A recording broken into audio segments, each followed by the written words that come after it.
We will be going over a basic wall-to-wall select installation. First, review your design to determine if the rail needs to be cut. If so, measure and cut the rail accordingly.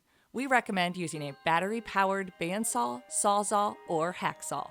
To install the rail, first measure 75 inches from the floor and mark a horizontal line. Use a stud finder to lightly mark the beginning and end of the first 2 to 3 studs closest to the end of the rail. Make sure the marks will be visible when the rail is on the wall. Hold the rail at the correct height, and with the end in the corner, use a number 2 driver and drive a black stud screw through the rail into the first stud. Always start your screw at the center of the diamond hole that is closest to the center of the stud marks. Next, while leveling the rail, drive a black stud screw through the rail and into the second stud. Use a stud finder to mark the remaining studs and drive a black stud screw into each stud. In the first and last hole of the rail and between each stud, use a 5/16 inch drill bit to drill a hole for the anchor. If the first or last hole falls on a stud, there is no need to drill additional holes. At this point, there should be 8 holes or less between the stud screws and holes. Insert an anchor into each hole and use a number 2 Phillips driver to drive a zinc anchor screw into each anchor. Fully engage the anchor by drilling a couple of seconds past when the screw hits the rail.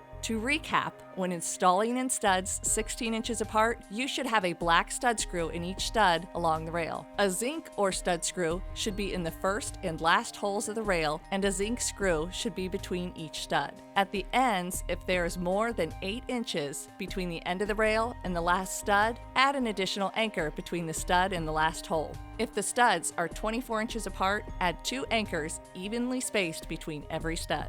Add the rail cover. Align the cover slot and the bottom rail edge. Firmly press upwards with your thumbs. Start at one end and slide your hand the entire length of the cover and back. Do not try to snap the cover into place one spot at a time. If the cover needs to be cut, measure your rail and cut the cover. We recommend using a PEX cutter. Review your design. Once you have your panels marked with T for through panel, shelves, and hardware ready, lean the vertical panels against the wall under the rail at approximately the correct location. Determine the location and quantity of fixed shelves indicated with an F on the design printout. Every fixed shelf requires 2 fixed bolts per panel. Use a number 2 driver, adjust your drill clutch to 4 or 5 so as not to strip the hole, and insert the fixed shelf bolts in the correct locations. Follow your design and hang the vertical panels on the rail.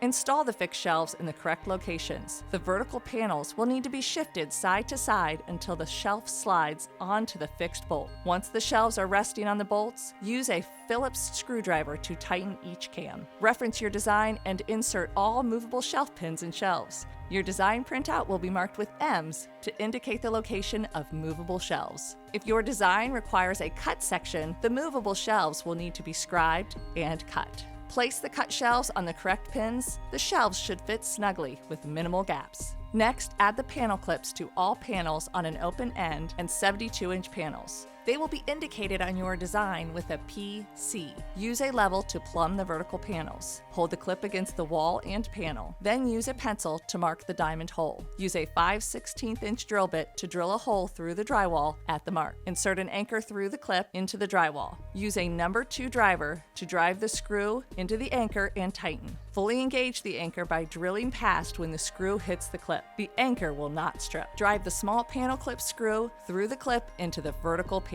Add rod flanges in the correct location. Insert 2 pins into the corresponding holes and press firmly. Next, install the close rods. If your rods need to be cut, measure and cut the rods to length. Then insert them into the rod flanges. Congratulations! You have now finished installing the Select system.